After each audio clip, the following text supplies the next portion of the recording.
Com Homem-Aranha Um Novo Dia prestes a estrear, é comum que muitos revisitem os filmes anteriores do personagem.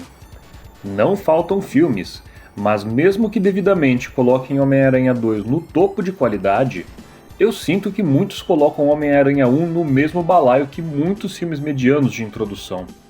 Muitos não têm noção do impacto que o primeiro filme teve na cultura pop, em como que as pessoas recebiam esse gênero. Em 2002 tratou-se de uma das maiores bilheterias da história, não só do próprio ano, mas de toda a história. O filme bateu recorde de estreia, ele teve até 2 estreias diferentes no Brasil, uma para a sessão legendada e outra para dublada. O filme recebeu críticas excelentes, e além de tudo, esse primeiro filme, ele criou uma nova legião de fãs, porque eu mesmo tive um contato inicial com o personagem, com a série animada que passava na Globo e não gostava muito. Mas o filme renovou o meu desejo por conhecer mais sobre esse personagem, me fez realmente ter um interesse por ele. Antes do filme, meu interesse por super-heróis era a série animada do Batman e o desenho do X-Men Evolution. Ao ver esse primeiro filme em VHS, nunca mais esse personagem me deixou. Ele passou a ser meu super-herói favorito, desde então nunca deixou de ser. A verdade é que existe uma razão para Homem-Aranha 1 se destacar mesmo entre todos os filmes do universo compartilhado Marvel. A escolha de Sam Raimi, que veio de uma maré baixa após fracassos como Por Amor e O Dom da Premonição, para a direção trouxe não só uma pessoa que é apaixonada pelo personagem para o comando, mas alguém capaz de equilibrar os elementos mais cartunescos que o quadrinho dispõe com o terror espalhafatoso que sempre o seguiu ao longo da vida. E, acima de tudo, um diretor que deixa as imagens falarem por si. Em meio a tantas cenas icônicas deste primeiro filme,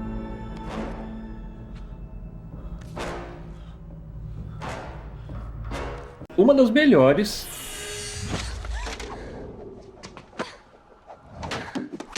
é uma perseguição que ocorre quando Peter está ainda descobrindo os poderes. Todos sabemos que, ao ter sido sacaneado pelo organizador do evento de gaiola que este ganhou, Peter permite que um assaltante fuja.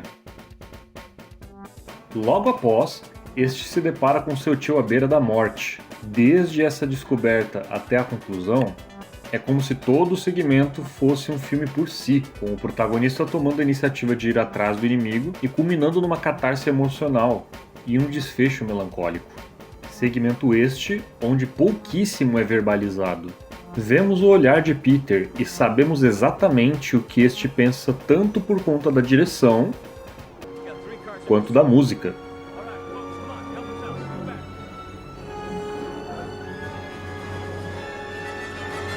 Depois vemos que, mesmo com toda a raiva, o personagem ainda não tem domínio completo dos poderes. E este é o momento em que os voos característicos do personagem por Nova York finalmente tomam forma. O jeito desastrado com que ele se balança pela cidade contrasta com a elegância vista nas últimas cenas do filme, refletindo a jornada de amadurecimento do herói. Este salta para cima do carro do assaltante e a direção evita que vejamos o rosto do inimigo, especialmente o cabelo. Vamos ser sinceros, só este breve confronto na rua já é uma cena de ação melhor montada e dirigida do que quase qualquer uma do MCU. Os ângulos escolhidos têm peso.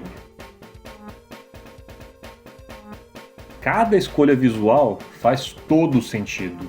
Para quem já viu Crime Wave, traduzido como Dois Heróis Bem Trapalhões, ou Darkman, sabe que o Raimi já dominava estilo visual para a ação urbana.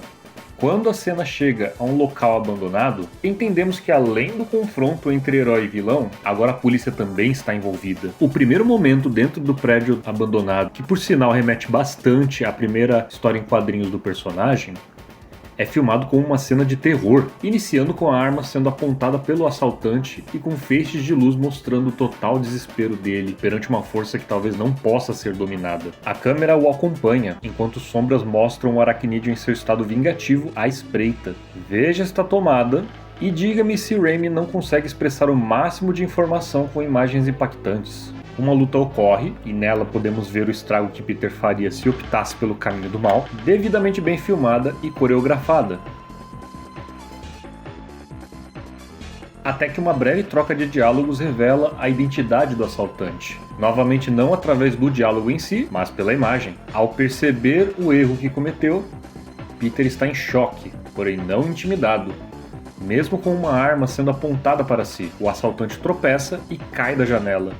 E do ponto de vista externo, o vemos caindo e Peter aparecendo. Aos olhos das autoridades, o Homem-Aranha já nasceu como um vigilante ilegal, o que já estabelece um obstáculo para o personagem que terá repercussões na narrativa.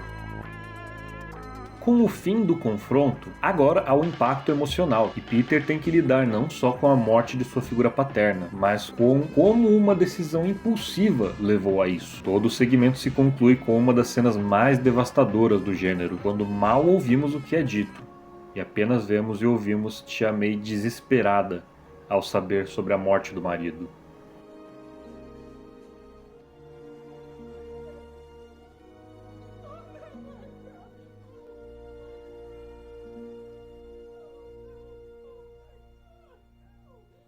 Em todos os 7 minutos em que a cena ocorre, há pouquíssimas falas. Algumas delas também passaram a ser infinitamente referenciadas. E ao meu tio? Você deu uma chance pra ele? Deu? Responde! Compare isso com todo o segmento de Batman Begins, em que Bruce quer se vingar do assassino de seus pais, e perceba como a economia verborrágica auxilia no impacto do que vemos. Raimi usa cada ângulo, cada posicionamento do elenco a seu favor. Existem muitos outros elementos que tornam o filme excelente, seja a atuação de Willem Dafoe como o Duende Verde ou a trilha exemplar de Danny Elfman. Mas sem a abordagem visual de Raimi, este filme definitivamente não teria causado o impacto que causou em 2002, com o personagem tendo levado o gênero de super-herói ao próximo patamar. Sem Homem-Aranha 1, jamais existiria o MCU. E Homem-Aranha 1, em termos de qualidade, está muito além da pasteurização que o gênero sofreu ao longo dos anos. Muitos consideram que Homem-Aranha 2 levou a franquia para um outro patamar, mas eu não penso dessa maneira. Eu penso que ele foi uma evolução natural do que o primeiro filme já trazia. O Homem-Aranha 2, se ele foi um dos maiores filmes de herói já feitos, e para algumas pessoas ele talvez ainda seja o melhor e dificilmente vai deixar de ser, isso é porque o primeiro filme fez um grande trabalho com o personagem, apresentou o personagem de uma forma incrível para muitas pessoas. Mas e vocês? Também são muito fãs do primeiro filme do Homem-Aranha? Consideram ele datado? Preferem o espetacular Homem-Aranha ou então Homem-Aranha de Volta ao Lar como abordagens ali de recomeço pro personagem e de origem pro personagem? Digam, coloquem nos comentários, inscrevam-se, curtam e acompanhem os próximos lançamentos. E com isso eu deixo mais uma memória para vocês preservarem com todo carinho. E em té.